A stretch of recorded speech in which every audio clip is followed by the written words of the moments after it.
Good morning class 4th subject science. Science में आज हम पढ़ेंगे लेसन 5 और लेसन का नाम है हमारा मानव शरीर के अंग एवं अंग तंत्र।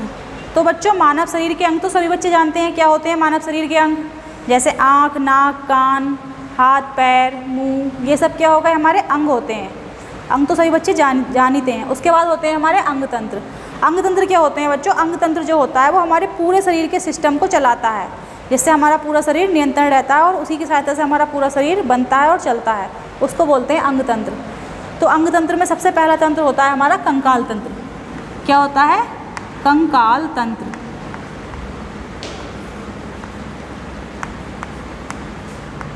कंकाल तंत्र। अब ये कंकाल तंत्र क्या होता है? कंकाल तंत्र छोटी बड़ी हड्डियों का एक ढांचा होता है। अब ये हड्डियाँ कितनी होती हैं हमारे शरीर में? 206 हड्डियाँ होती हैं और बच्चों के शरीर में 300 से भी अधिक हड्डियाँ होती हैं। तो मनुष्य की शरीर में सबसे बड़ी जो हड्डी होती है वो जांघ की हड्डी होती है, जिसे हम क्या बोलते हैं? फीमर बोलते हैं। हमारे शरीर में कंकाल तंत्र की बहुत उपयोगिता है। और बच्चों देखो, ये होता है कंकाल तंत्र। ये देखिए,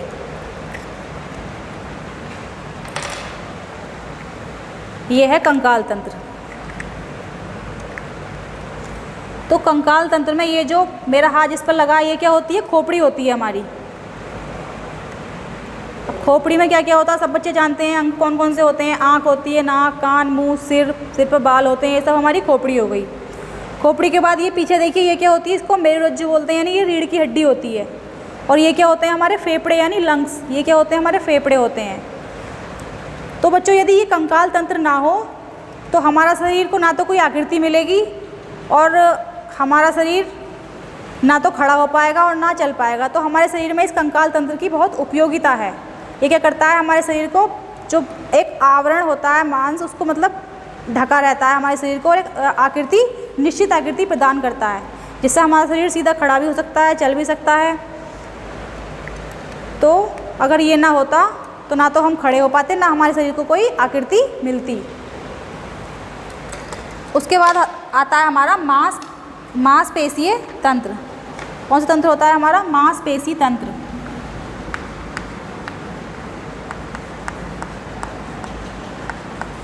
मांसपेशीय तंत्र।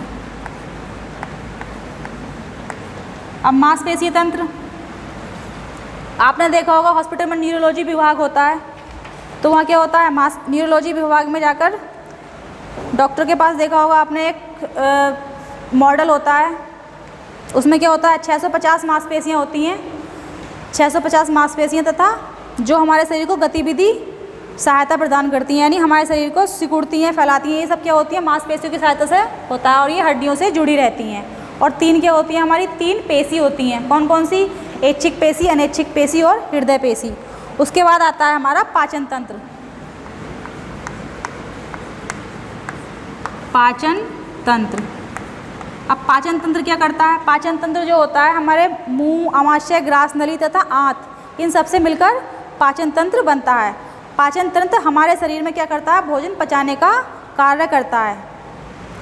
तो पाचन तंत्र की क्या उपयोगिता होती है? ये हमारे शरीर में भोजन पचाने का कार्य करता है। उसके बाद आते हैं हमारे उत्सर्जन उत्सर्जन तंत्र।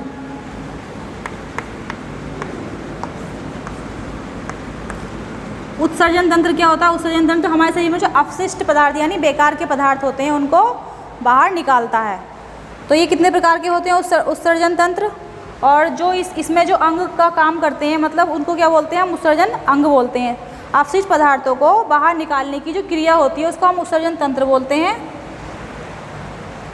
कौन कौन से होते हैं ये? एक इसमें होता है ब्रक यानी किडनी और लंग्स, फेफड़े